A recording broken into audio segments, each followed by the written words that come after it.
So picking up where we left off last time, we're going to flat back and polish all the bodywork. So I've got my 3M tricep pads. We've got a small section of each one. We've got 3000, 6000 and 8000.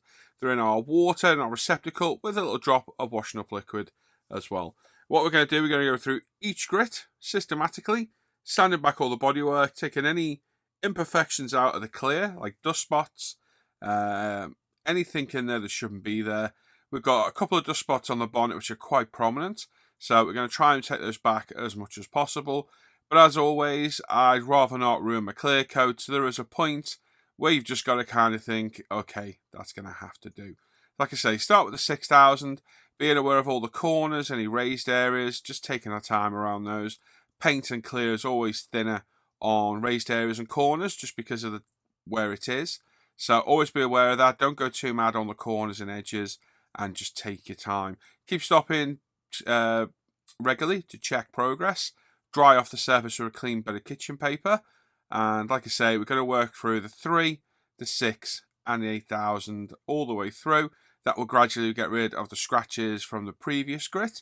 And then we'll use our UMP compound and polish to hopefully polish it up to a nice shine. So like I say, we start on the bonnet, the roof and the boot, and we do the sides, the front bumpers, and we'll work our way through each one of the grits till we're done. Now the 3M pads are a bit difficult to get a hold of. There are specific ones for paint. There's some for metal, there's some for wood, so you want the ones specifically made for paint. They're quite difficult to find, they're not the cheapest either, but one sheet or pad will last a long time because you're going to cut it up into smaller sections. And like I say, every time you do a grit, every time you do an area, dry it off, have a look, make sure that you're not burning through, make sure you're getting all the areas hit where you want. As you can see there, I just need to go a little bit close to the bottom of that door, and just take your time. Once we're done, we use our compound to polish it all up. So compound is quite an aggressive polish. Now, like I've said before, the only downside to our 2K is because it's thinner than a lot of other 2Ks, is it leaves your panel lines exposed. Every other 2K I've used has always filled in the panel lines to get the clear coat. Ours doesn't, which shows you just how nice and thin it actually is. But because of that, polish and compound collects in the lines. So the best way to get rid of them is to load your airbrush up with water. Make sure it's cleaned out of any lacquer thinner or airbrush cleaner. You might need to rinse it through a few times.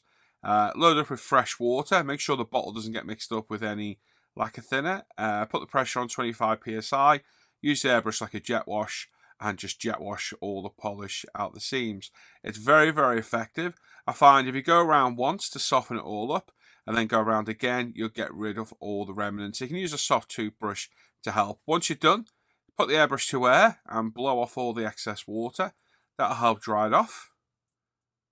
And then we can dry it off with a nice soft towel or kitchen paper and move on to the next process. Like I say, we've already gone through the compound, which is the more aggressive polish. So we're going to come back once this has all been cleaned up and go with the polish, which is a less aggressive polish. So like I say, each stage of the pads, sanding pads, the polish and the compound, remove the scratches from the last stage. So you can just see there, I'm just applying it, spreading it out. Yes, there's quite a lot going on there, but it doesn't really matter because we can get the excess off. Got a nice clean bit of t-shirt material, and just with some light pressure, we're going to go round and hopefully polish it all up to a perfect finish. And again, be careful of any edges or corners because it's so easy to burn through. I haven't burned through paintwork in a long time, so touch wood, which I am doing right now several times. We won't in the future. Now, I do have some dust spots left on the bonnet. I wasn't prepared to keep pushing them. I'd rather accept a slight flaw like that than ruin all my hard work and burn through the clear coat or the paint, then have to spend hours and hours and hours trying to fix that problem. So sometimes you just got to know where your limit is. And for me, well, yeah, I do. I'll accept a slight flaw in the hope of not ruining the entire model. So just work it in with a dry cloth, circular patterns if you can, straight patterns where needed. Like I said, we're going to work our way around the entire model, including all down the back. Be very careful on the boot lid and just work it round. Once we're happy we've got it all polished up, we'll get a clean bit of cloth and we can wipe it all, we can polish it all up to a nice high shine. And there we go, getting all the sides done as well. Again, just be careful of all the edges. Just take your time. I find going over 2 or 3 times, work around the whole piece you're working on.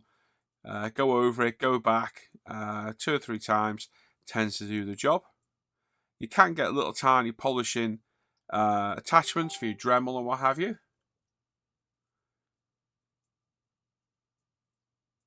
And we will be testing those in the near future.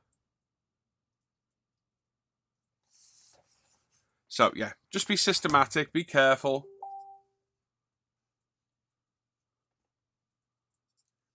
And there we go. Once all cleaned up, we jet washed all the panel lines again. We're going for a different masking process this time. I don't tend to do this, but I thought we'd give it a go today.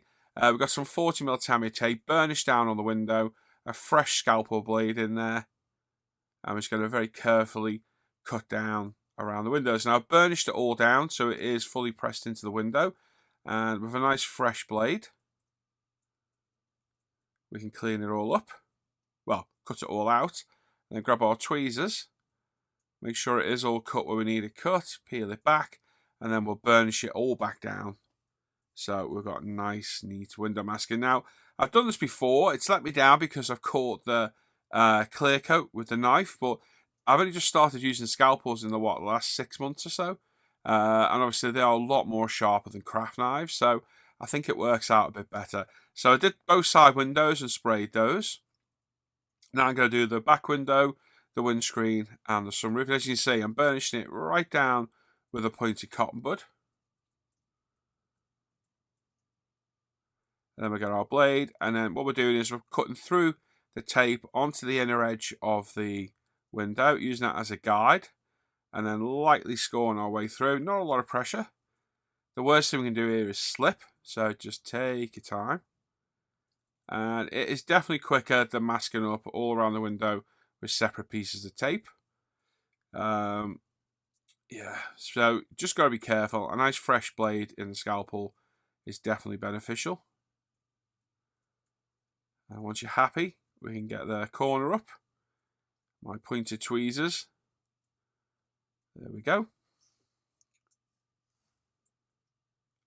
Job done. Burnish it down again. And then we'll repeat the process for the sunroof and the front windscreen as well. So there we go, all masked up. So these are ready for some Mr. Servicer 1500 Black. I do have footage of it. It's coming up in a second. So Mr. Servicer 1500 Black, it's the usual thinned, pre-thinned I use. So it's about 60% Mr. Level and Thinner to Mr. Servicer. We're for our HPC Plus airbrush. And we're about 18 psi.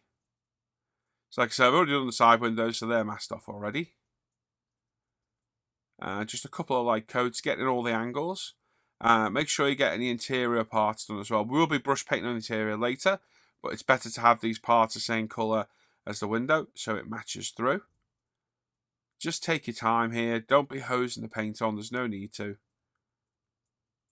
Let's build up. Now, you can get away with not doing this, but I've found sometimes the windows don't quite fit properly, or the surrounds don't cover the entire window, and you can see then the body colour through the window. So I think this is a beneficial step to do.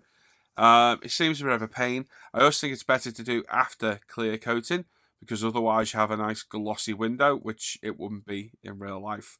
With that painted on mask, we're giving the bodywork a nice clean up. This is a microfiber glasses cleaning cloth, which is ideal for final clean up, not polishing, but just keeping the body nice and clean, get fingerprints off, any tape residue. This is the ideal cloth, and this paintwork is absolutely beautiful on this car. Like I said, we've got a couple of dust spots on the bonnet. It's not the end of the world. I'd rather have it safe than ruined by just leaving a few dust spots in. Right, Vallejo model colour black. I think we'll drop or two of water. Nice flat brush. We're going to brush all the interior. Basically where it can be seen from the exterior. All in around the wheel arches as well. It's water-based paint, so if you get an exterior 2K, it will literally just wipe off. Same on the wheel arches as well. We can get it in there. It does paint absolutely beautiful, the model colour. Like I say, any excess you get, you can just literally wipe it off with a cotton bud. The interior, we assembled this in part 2. We've got some seat belts to go in. So I put the supplied seat belts on a bit of black ribbon that I had. I don't like the seat belts that come with the kit. The photo etch is terrible. So I use their buckles on my own ribbon. So we place the buckle where we want it. I'm about to now. There we go. Bit of double-sided tape on the back.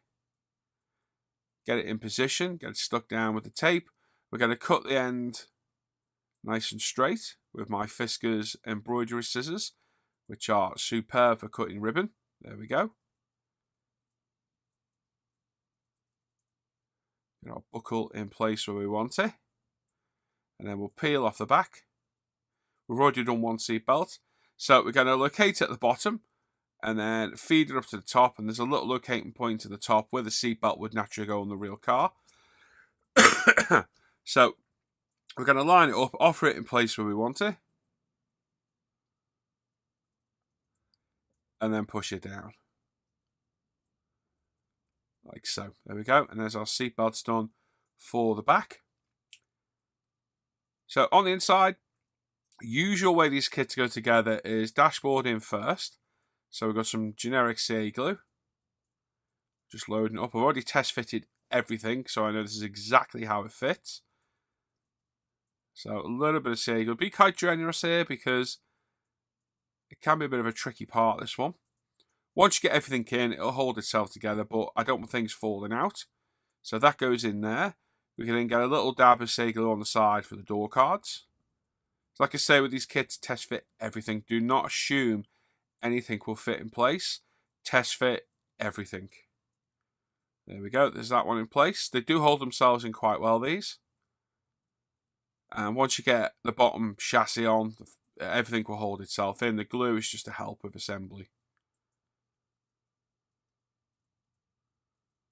There we go. And then the seat belts, same as before. Get the buckle in place. Double-sided tape. Offer it to where the mounting point is. You can see it on the B-pillar. It's like where it naturally would be a real seat belt. Glue it in place. Well, stick it in place with double-sided tape. Can be a bit tricky to do. Not the best thing to do is lay it down, but sometimes you needs must. You need 3 pairs of hands sometimes. There we go. With it in place, we can check it's in the right position. And then we can grab our tweezers, push it in at the top. And then grab our scissors and cut off the excess. Like I say, these Fiskars embroidery scissors, absolutely fantastic. Same on the other side as well. Is this the other side or is this the same side? It's the same side. You've got a 2 for 1. So you're going to see this again. It's deja vu, but on a modelling level. In fact, we're going to pretend it's the other side. This is the other side now. Yeah, this isn't the same side at all. I'm just very thorough and systematic in how I do things. So there we go. We just cut that off, and there we go. There's both sides done. Oh, quick shaker as well. I see I do everything the same, don't I? Everything. There we go. So there's the seatbelt in. And the rear view mirror, something I nearly always forget every single time building these kits, is putting these mirrors in. So I put the reflective silver base on, and we glued it in place. The rear lights, we've got some Tamiya X27, which through testing is, in my opinion, the best clear red. Out of the lacquers and the enamels, it is the best. I tend to spray it neat at first to get the coverage, then thin it a bit with some Mr. Leveling Thinner or Tamiya lacquer thinner, and spray the last coat. Now, I test fitted all of this to make sure everything's going to be fit before I even remotely commit to drilling it. This drill bit is the perfect size. I know exactly how far I can go. Little battery-powered Herzo drill from Amazon is absolutely invaluable. Our interior will slot inside here, like so.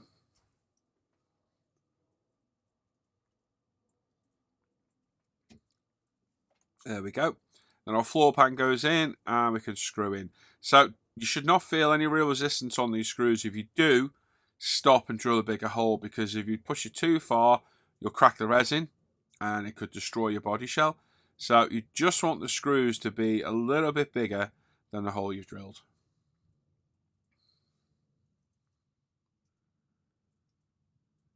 There we go. Same on the back as well.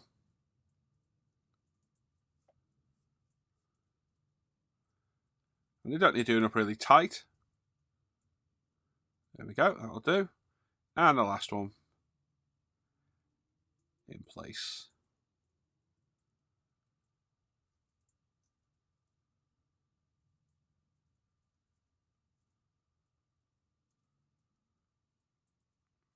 Right, now this front grille will not fit in. It's too big. It just will not go in at all. Silly me didn't test fit it because it had a pour stop on I wanted to use for holding while painting. But I've had this before, and if you've just sand at a 45-degree angle and just keep test fitting, you'll get to a point where it'll just slip in. Won't even need any glue, but I can tell just by looking at it, it just needs a little push. There we go, and it's in. Job done. The side grills, they're held in by friction as well, believe it or not. They just click in place. There we go, quick tap to check they stay in.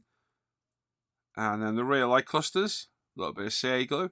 So in future, like I said in the last build, I'll be using this Tamiya Craft Bond a lot more. Now I know how good it is, and it's definitely good enough purchase to hold these parts.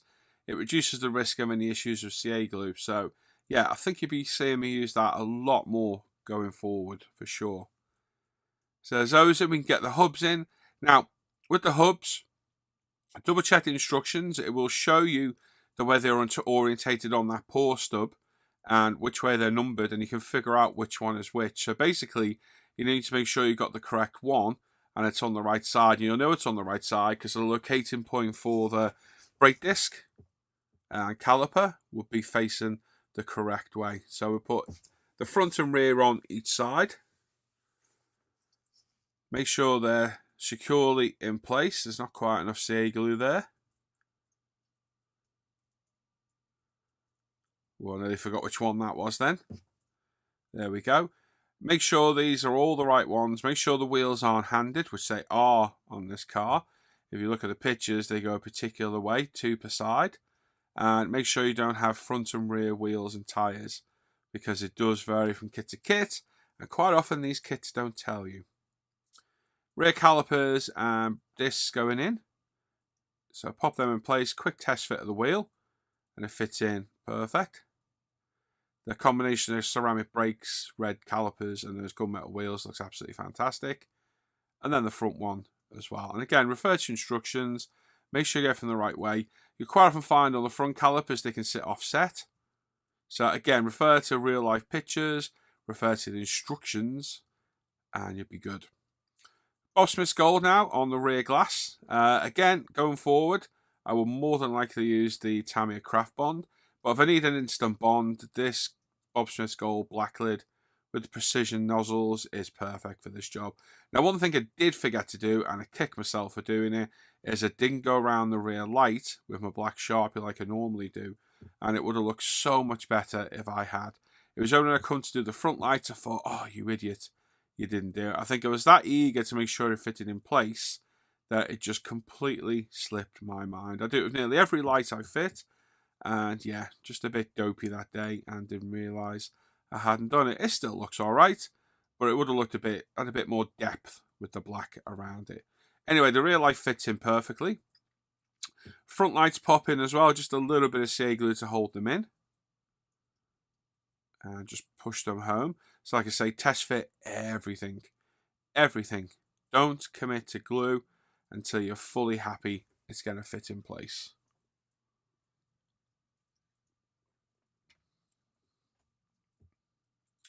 There we go. There's those in. And like I say, the important step I missed off the rear light is going around the light lenses with a black Sharpie. And this imitates the rubber seal that's on all light units. So we'll do this, then we'll cut off that pour stub and infill the rest.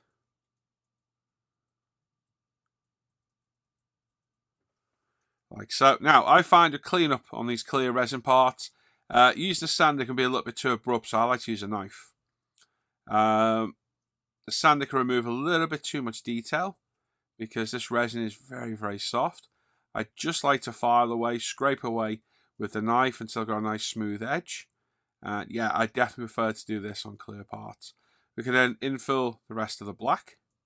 And there we go, that is ready to fit in place.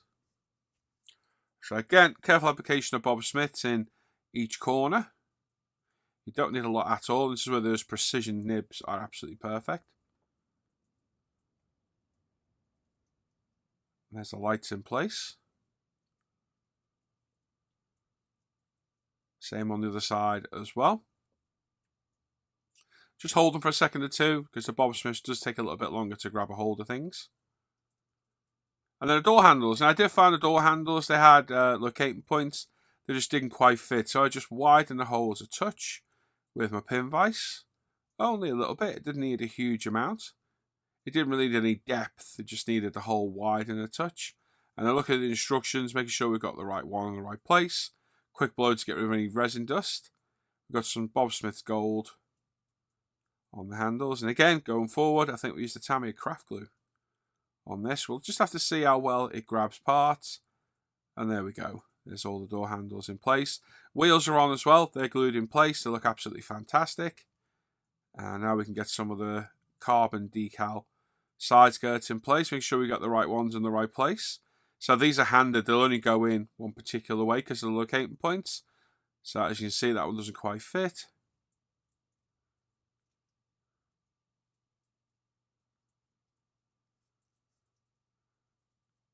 There we go. Once we're happy, let's push it in, hold it for a second or two, and let the glue grab it. Same for the other side. Hold it for a second or two. Got our exhaust in place as well. That's just been glued in place. We've painted the inside of the exhaust with layer model colour black as well.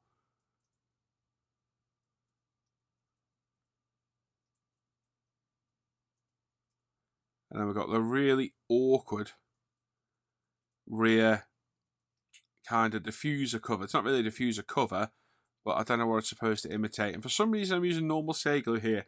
I think I wanted it to grab immediately. We rather than have to sit there, hold it forever. This is quite a springy, tricky part. It is a very delicate part as well, so take your time here.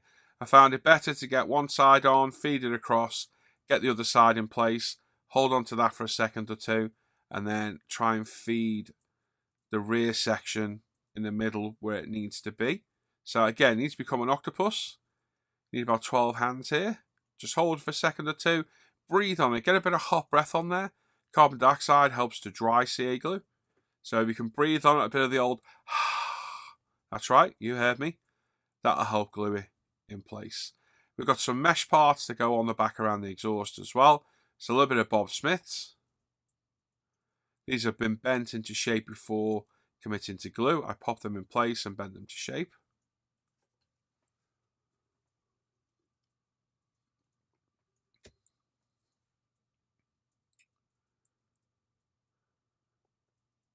There we go, get it aligned properly where you want it.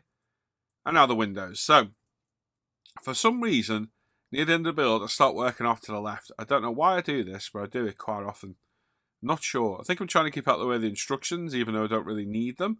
So, apologies if it's a bit offset, but it is what it is. So, we've got some Bob Smiths gold. We've got our double folded over masking tape as a handle on the clear parts. I've test fitted this to make sure it fits. That's a case of get it in place, get it in position on both sides till you're happy.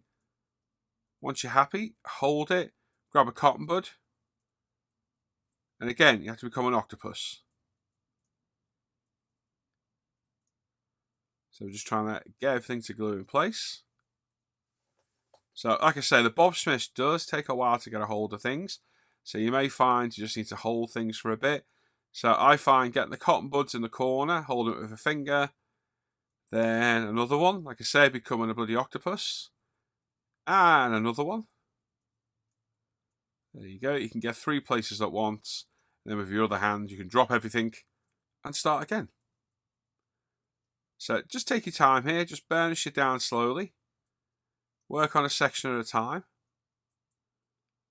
You don't need a lot of the CA glue. You don't want it to splurge out either onto the body or onto the glass. So just take your time here. I have used double-sided tape before. It does work, but I still think the Bob Smiths is the best way of gluing it down. It's a much more permanent method.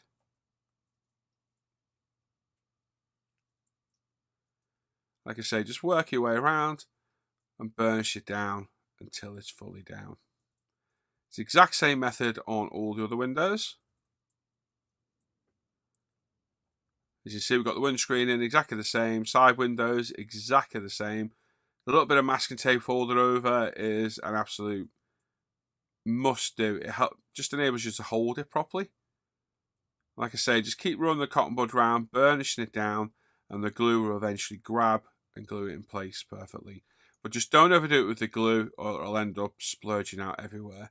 Now, on this sunroof, this was an absolute nightmare.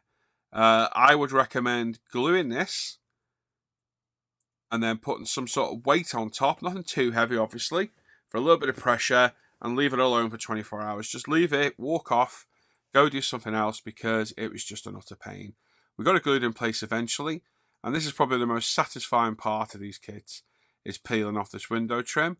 I made sure to get it all this time, because I think I missed out on the last video. But it's a case of lifting up the corner of your scalpel, and then just grabbing it with your tweezers, and pulling it off, nice and slowly. And there you go. And this is where hopefully you've got no glue seepage, and you have nice crystal clear windows. There we go. And then the awkward sunroof. And there we go, looking good. Now we've got our wing mirrors. Get the wing mirror glass in, well, the reflective sticker out the kit. So there's both of those done. A little bit of the Tamiya craft bond on the windows. The wing mirrors. That's the word I'm looking for. Get rid of any excess. It's the beauty of it, it just wipes off. This is why I'll definitely be using this more and more on the exterior of the model.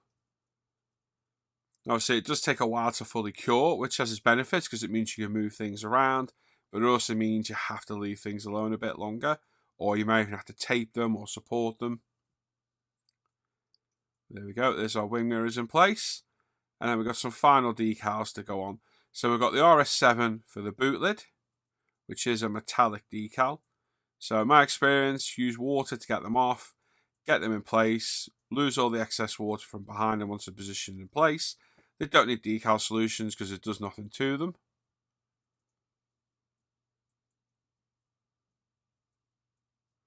But take your time getting it all lined up. We've got our number plate in place as well, held on with some double-sided tape. And then there's a little badge for the front grille as well. Tricky little badge that you can barely see. There we go, get it lined up, getting the excess moisture out from behind it. Perfect. And then the most hated part for me, these bloody window wipers. Like I say, making them is not much of a problem anymore. Getting the buggers in place it usually takes me about 15 attempts. It either goes on first time perfect, or it'll take me about 20 attempts where the bloody thing just keeps falling off or moving around. They are a nightmare. I hate the buggers. They are a pain in the backside. But they look good, and they're definitely an integral part of the kit. And then finally, we've got some photo etch Audi rings. So some of the craft bond on the back. We can glue this on the front grille. I did kind of consider leaving this black, but I think I do like the look of the rings on the front. So we added those in place, glued on perfectly, and the same for the back as well. Now, sadly, I've got no video footage of me giving this a final polish. I normally always do. I think I was that eager to get it out into the photo booth that I completely forgot. So we're going to go straight from this to some finished pictures of the build. But there we go. There's our Audi badges in place. And that is the build complete. Right then, so there we go. All done. So, not a bad kit at all. It went together relatively easy. No real issues other than the front grille not fitting. Some of the carbon work's a bit tricky on the thinner parts. But overall, a decent kit and an enjoyable build of an epic looking car. So this was primed in Pro Scale, I think this was grey primer. Several coats of Pro Scale Merlin Purple, which is a beautiful Audi colour. It was given a Tamiya black panel line wash. It was 2K'd with Pro Scale 2K. All the carbon was supplied with the kit. That was 2K'd with Pro Scale 2K. The wheels are Pro Scale gunmetal. Discs are Pro Scale carbon ceramic. Calipers are Pro Scale brake caliper red. The interior is a mixture of Pro Scale oyster white and Napa black, with Pro Scale flocking, and we've used a mixture of Pro Scale metallics throughout on the exhaust, some of the interior parts, etc, etc. So like I say, overall a really nice kit. We use some Tamiya LP5 here and there as well. I think the semi-gloss colour is epic. And yeah, overall a great build and a nice result, beautiful colour of a very capable sports car.